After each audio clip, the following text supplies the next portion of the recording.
وسهلا برمضان.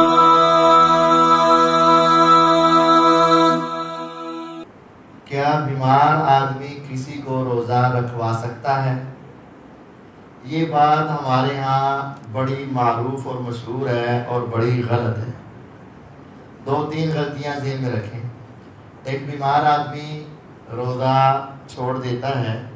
بیمار کی 2 قسمیں ہیں، ایک ہے وقتی بیمار، ایک ہے مستقل بیمار. وقتی بیمار چھوڑے گا تو بعد میں رکھ لے گا. مستقل بیمار ہے تو وہ فدیہ دے گا.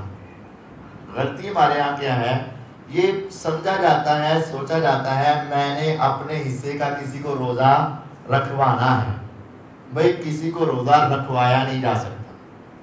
اگر آپ اپنے حصے کا اس کو رکھوائیں گے تو وہ اپنے کب رکھے گا؟ پھر تو 60 روزے رکھنے پہ آئے گا. تو اگر اس کو 2-3 افراد نے دے دیے تو وہ سارا سال پہ روزے رکھتا رہے گا.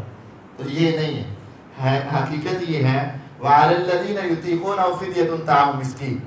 جس کے پاس طاقت نہیں ہے، بیمار ہے، مشقت اس کو ہوتی ہے، وہ ایک مسکین کو کھانا کھلا دے. مسکین کو کھانا کھلا دے. بس ہو سکتا ہے کہ مسکین بھی بیمار آدمی ہو. ایک آدمی خود بیمار ہے اور جس کو اس نے پیسے دینے وہ بھی کیا ہے؟ بیمار ہے، اور وہ خود بھی روزہ نہیں رکھ سکتا.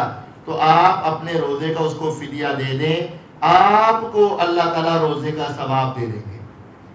دوسرے کا اپنا بھی روزہ رکھنا کوئی ضروری نہیں ہے، چاہے جائے کہ وہ تمہارا روزہ رکھے، ایسا نہیں ہے. اور یہ بات بھی ہے کہ ایک مسکین کو ایک آدمی نے اپنے روزوں کا فدیہ دیا اور ابھی اس کی مشکلات باقی ہیں تو دوسرا آدمی بھی اسی مسکین کو فدیہ دے سکتا ہے، تیسرا آدمی بھی اس کو دے سکتا ہے. اس میں کوئی حرج والی بات نہیں ہے. بس یہ ہے کہ جس طرح کا کھانا تم کھاتے ہو اتنا کھانا اس کو کھلا دو. ہاں اگر الگ الگ مسکینوں کو دو تو یہ زیادہ بہتر ہے کہ تمام مسکینوں کے ساتھ تھوڑا تھوڑا تعاون ہو جائے. باقی یہ کہنا کہ روزہ رکھوانا ہے یا وہ میرے روزے رکھ رہا ہے یا وہ کہ میں کسی کے روزے رکھ رہا ہوں، تو ایسی کوئی بات نہیں.